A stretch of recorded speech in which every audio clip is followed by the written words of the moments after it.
Dear student, today I want to discuss about the facial nerve examinations, which is very important topics for your final examinations, and it is asked in Viva board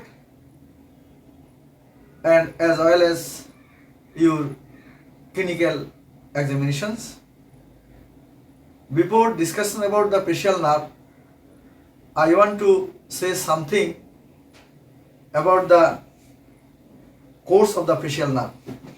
You know, facial nerve is 7 cranial nerve and it has 2 components. So it is called the mixed nerve. That is, it has motor and sensory portion. So it is called the mixed nerve. It is situated or located in the lower part of the pons. It has 3 nucleus. Motor nucleus is main nucleus and parasympathetic nucleus, which is called the superior cerebellary nucleus and lacrimatory nucleus, and third one is sensory nucleus, which is called the nucleus tractus solitarius. It has many branches given in the different part of its course. It gives 2 branches in facial canal. One is nervus stapedius. Another, it receives the chorda tympani nerve which supplies the anterior 2/3 of the tongue. And in parotid gland, it divides into 5 branches. For remember, there is a term, taka jak bhalo mal chai. Taka means temporal branch which supplies the temporal muscles. Bhalo means zygomatic branch which supplies the orbicularis oris and vaccinator. Mal means mandibular branch, buccal branch and mandibular branch. Bhalo taka jak bhalo mal chai. Taka means temporal lobe with subtemporal branch which supplies the temporal muscles. Jak means zygomatic branch which supplies the orbicularis oris and vaccinator. Bhalo means V, it supplies the buccal muscles. Mal means mandibular branch which supplies the muscles of lower lip, and Chai means cervical branch which supplies the platysma. Now course. You know, facial nerve situated in the lower part of the pons and it receives fibers from the precentral gyrus as corticonuclear fibers or corticobulbar fibers, which is called the upper motor pathway. And in the pons, lower part of the pons, it hooks around the 6th nerve nucleus. So if there is lesion in the pons, you may get the 6th nerve lesion along with facial nerve palsy. Then it passes through the cerebellopontine angle and enter the internal auditory meatus and passes along the 8th cranial nerve. So if there is lesion in the cerebellopontine angle or internal auditory meatus, a canal, you may get the signs of 8th nerve palsy along with facial nerve palsy. Then it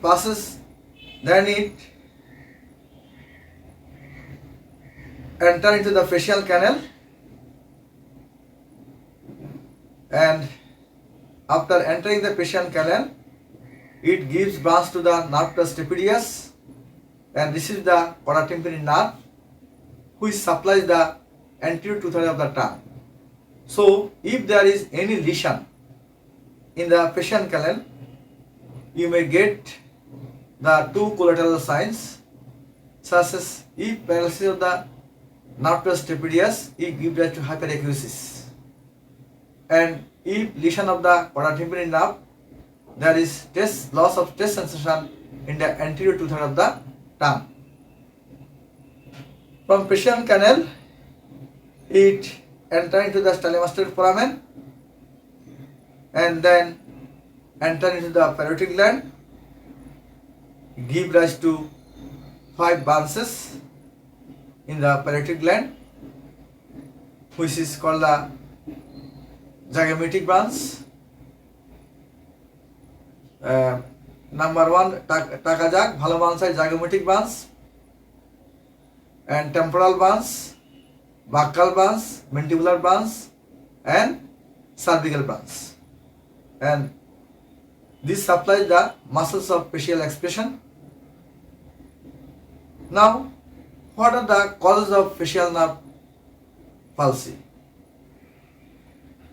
If it occurs in the pons, may be due to trauma, tumor, infection, and if lesion in the cerebrofrontal angle and internal auditory canal causes acoustic neuroma, meningioma,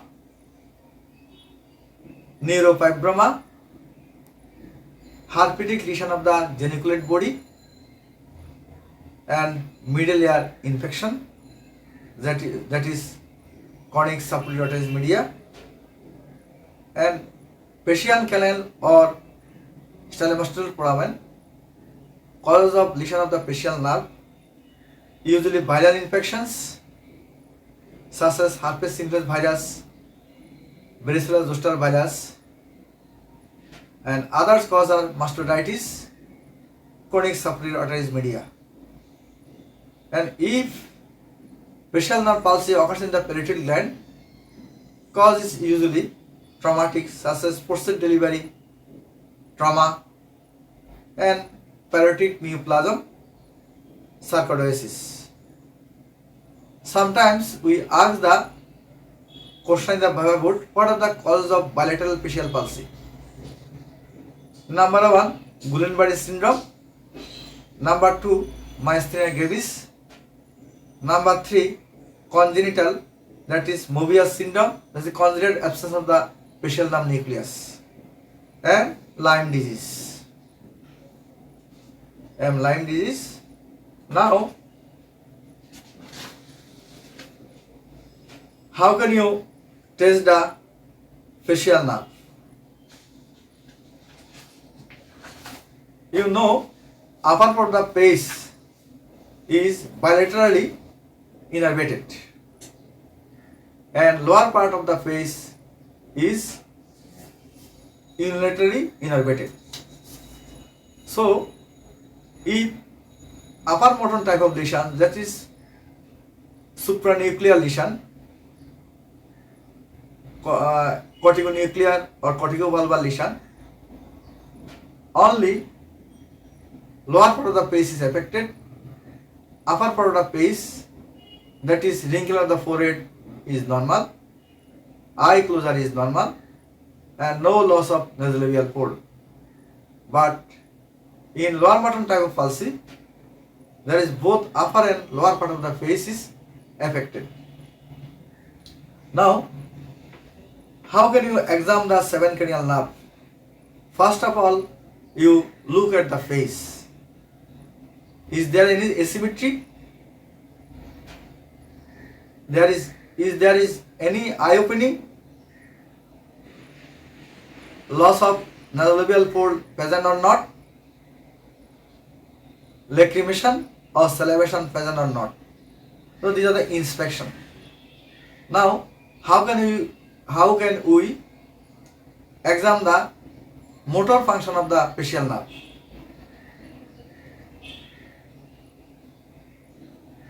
First of all,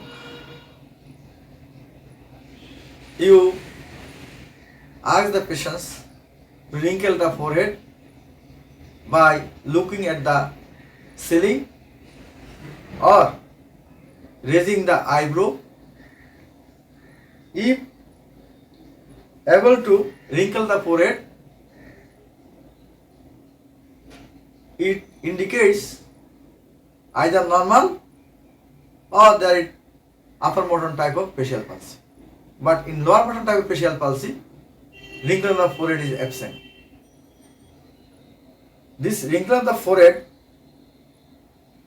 is due to the action of the frontal belly of the occipitofrontal muscles.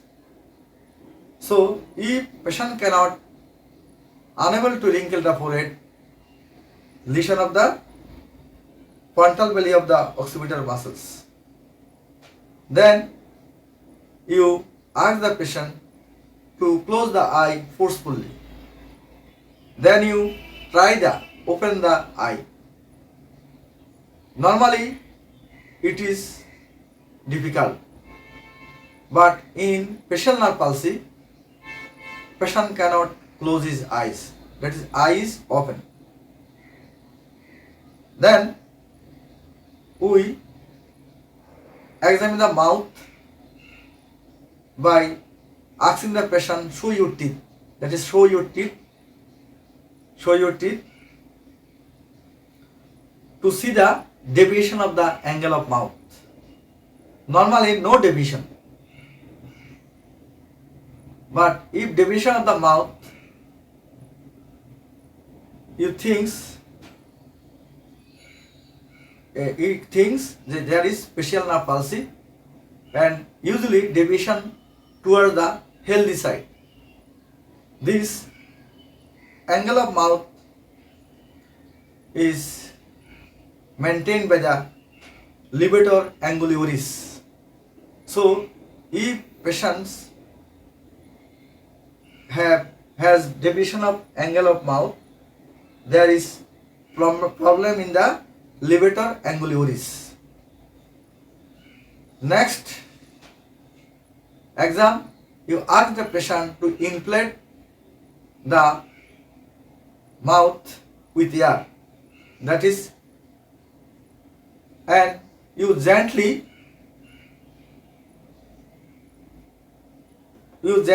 tap with finger. If there is facial paralysis, air escapes easily. This is blow out or puff out of sick. And this action is maintained by the vaccinator. So, if patients not able to inflate, not able to keep the air in the mouth,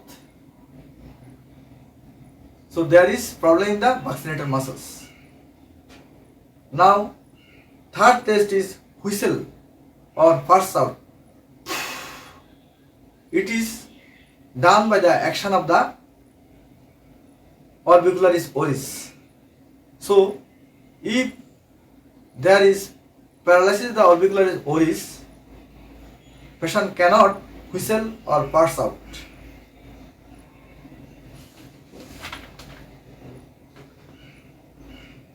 Now, you do the taste sensation by the 3S, sweet, sour, salt, usually done in the lateral aspect of the anterior two-thirds of the tongue by separate taste. Separate taste. If there is loss of sensation, there is lesion in the conjunctival nerve and in the facial canal. Now, you should examine the palsy of the other nerves, that is collateral signs, for find out the site of lesion. If there is supranuclear lesion, there is ipsilateral facial nerve palsy with hemiplegia and lesion in the opposite hemisphere. And this is the upper motor type of lesion. In that case, patient cannot wrinkle the forehead. Patient is able to wrinkle the forehead, but there is unable to close the eye, angle of the mouth drops, loss of nasolabial fold. But in case of lower bottom type of palsy, if it is lesion occurs in the pons, there is collateral signs, that is sixth nerve palsy.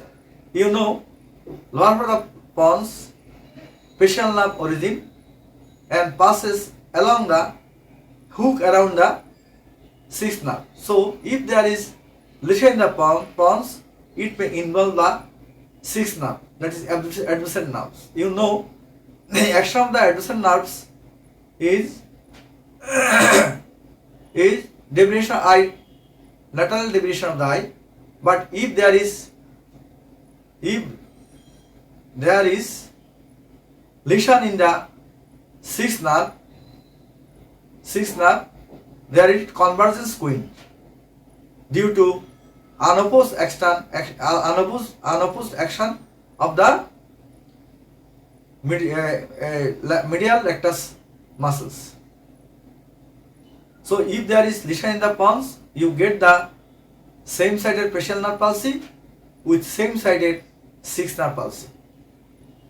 And if there is cerebropontine angle and internal auditory meatus along with facial nerve palsy, you will get the eighth nerve palsy, that is deafness.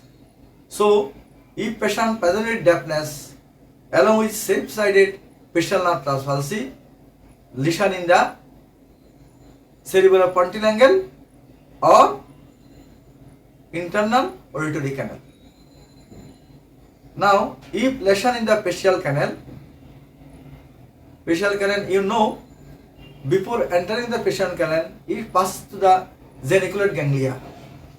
If there is herpes simplex virus infection in the geniculate ganglia, or there is zoster virus infection in the geniculate ganglia, you may get the painful vesicular lesion in the pinna along with same-sided facial palsy. It is called the Ramsay-Hunt syndrome. Sometimes it is asked in Viva board, what do you mean by Ramsay-Hunt syndrome? Ipsilateral facial palsy along with same-sided painful vesicular lesion or herpetic lesion of the pinna, it is called the Ramsay-Hunt syndrome. If patient develops hyperacusis, your diagnosis is paralysis of the nerve pars stapedius and along with facial nerve palsy, lesion in the facial canal. And if there is loss of taste sensation, there is lesion in the facial canal due to the chorda tympani nerve involvement. If there is lesion in the stylomastoid foramen or parotid gland, usually cause is the viral cause, and only there is lower maternal type of lesion without any collateral sign.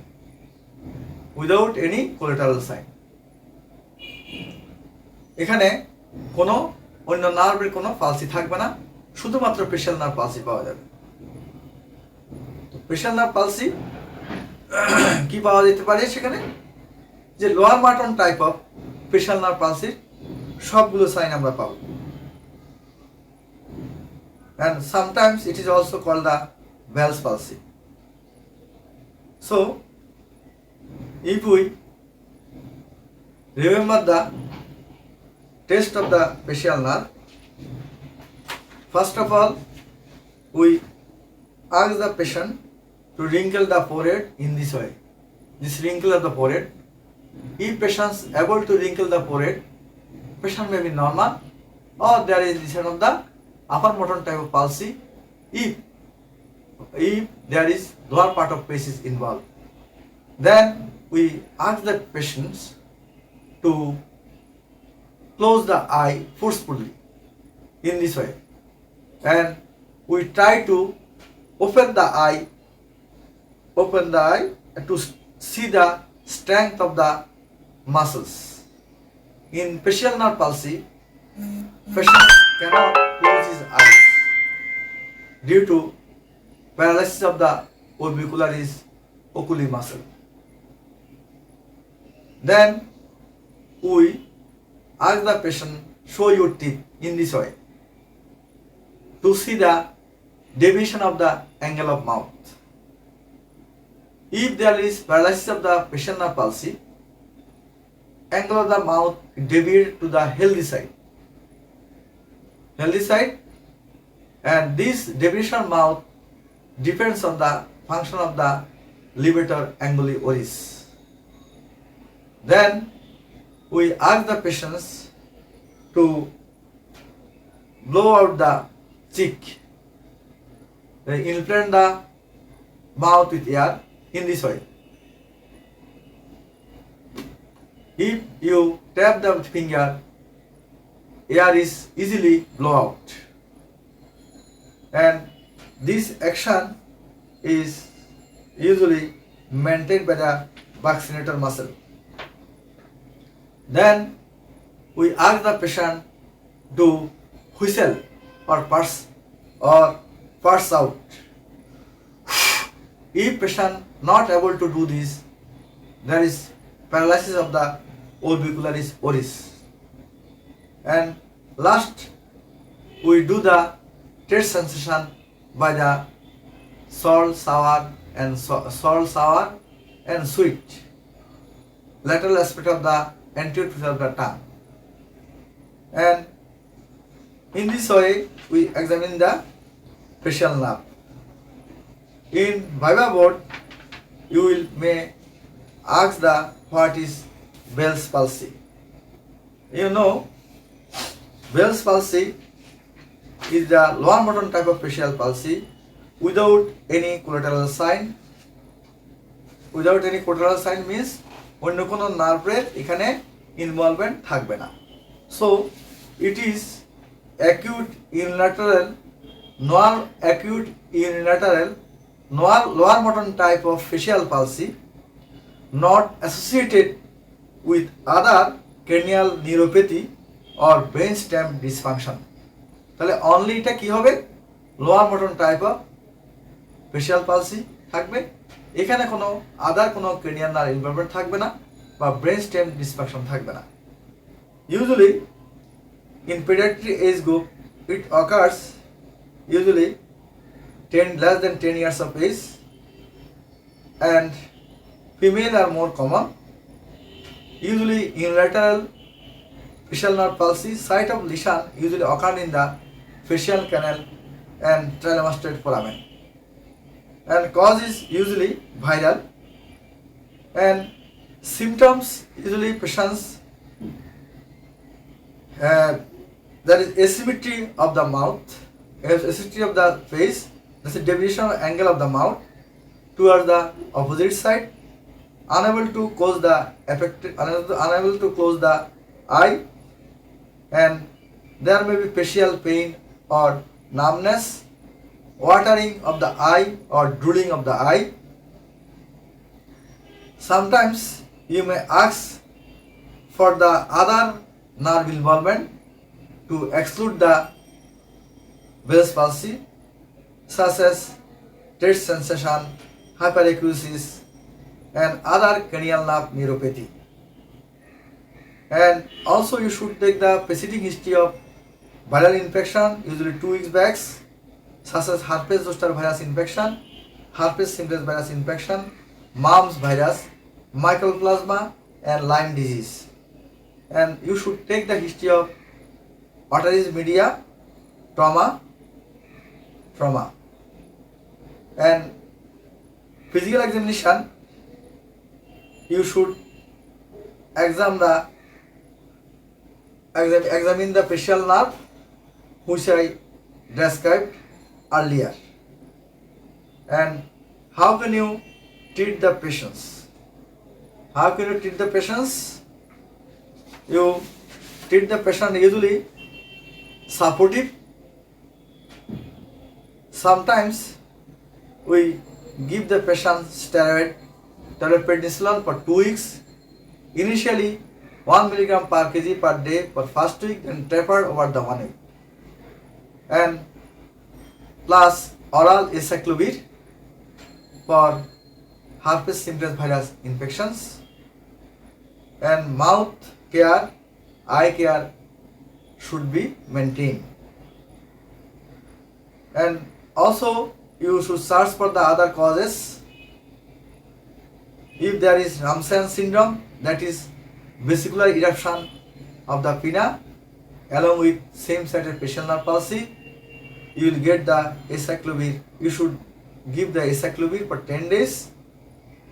Antibiotic if otitis media or Lyme disease. And treatment of complications such as corneal abrasion, corneal ulceration.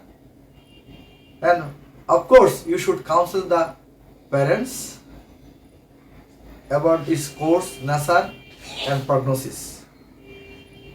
So what is the prognosis of the Bell's palsy? Improve completely 85% within 12 weeks.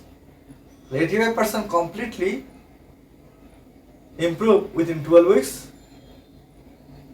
Mild facial weakness 10% cases, and permanent severe facial weakness 5% cases, and recurrent is very unusual. Sometimes we ask the questions, how can you differentiate upper motor type of lesion from the lower motor type of lesion? In upper motor type of lesion, only lower part of the face is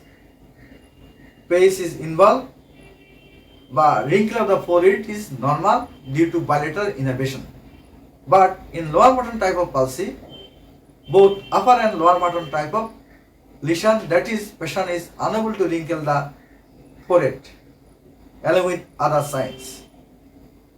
In upper motor type of facial nerve palsy, no collateral signs except hemiplegia. There is no other cranial nerve palsy. In lower motor type of neuron palsy, there is collateral signs depends on site of lesions, such as if there is lesion in the pons, you may get the sixth nerve palsy. If there is lesion in the cerebropontine angle and internal auditory canal, you get the eighth nerve palsy. If you lesion in the geniculate ganglia, you will get the painful herpetic lesion in the pinna along with facial nerve palsy. If it is in the facial canal, you may get the hyperacusis due to lesion of the nerve stapedius muscles. And if you get the loss of sensation of the anterior tooth of the tongue, you will get the you will think there is lesion in the coratemporary nerve in facial canal. And if there is loss of facial expressions, you think there is lesion in the stylomastoid foramen and parotid gland. So in upper motor neuron lesions, no facial wasting, facial muscle wasting or atrophy, but in lower motor type of lesion, there may be facial muscle wasting. And site of lesion in the upper motor neuron lesion is above the facial nucleus. That is supranuclear lesion usually occur in the internal capsule. But in lower motor type of lesion in the nucleus and infranuclear pathway, that is distal to the nucleus. I think, my student, you will understand easily, and I think you will practice yourself and easily you can demonstrate how can examine the facial nerves. So thank you for patience hearing.